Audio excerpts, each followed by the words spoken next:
আসসালামু আলাইকুম প্রিয় বন্ধুরা, Lovello ice cream, Tofika foods and Lovello আইসক্রিমের এই কোম্পানিটা নিয়ে আমি আপনাদের সাথে প্রায় 6 মাসের বেশি আপনাদের সাথে নিয়মিত কথা বলে আসি। এবার সেদিন থেকে আমি আরও বেশি স্পষ্ট করে বলেছি যে যখন এটা ব্লু চিপের সদস্য হয়েছে, এটা 30টি কোম্পানিকে তাদের গভর্নেন্স, তাদের কোম্পানির রুলস রেগুলেশন এবং ইনভেস্টর প্রফিটেবিলিটি সব কিছু বিচার বিশ্লেষণ করে তাদেরকে একটা সুনাম দেওয়া হয়, একটা সার্টিফাইড করা হয়।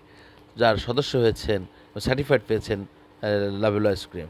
সো সেই জায়গার পর থেকে এদের গুড গভর্নেন্স, এদের কোম্পানির পলিসি খুব ভালো। এবং লাস্ট 2024-25 অর্থ বছরে 10 টাকা 10% ক্যাশ দিয়েছেন, 10% স্টক দিয়েছেন। এবং আজকে প্রায় 1 টাকা 50 পয়সা দর বৃদ্ধি লেনদেন হচ্ছে। এবং আমরা দেখেছি লাস্ট 52 উইক্সের সর্বনিম্ন দাম ছিল 68 টাকা এবং সর্বোচ্চ ছিল 110 টাকা। সো আপনি আরেকটু জানেন যে ইনস্টিটিউট এখানে এন্ট্রি নিয়েছে, 3.52% এখানে ইনস্টিটিউট এন্ট্রি নিয়েছে। তো সব কিছু বিচার বিশ্লেষণ করে সুচিন্তিতভাবে আপনারা কখন এন্ট্রি নেবেন এটা আপনাকে সিদ্ধান্ত নিতে হবে। সকলের জন্য শুভকামনা।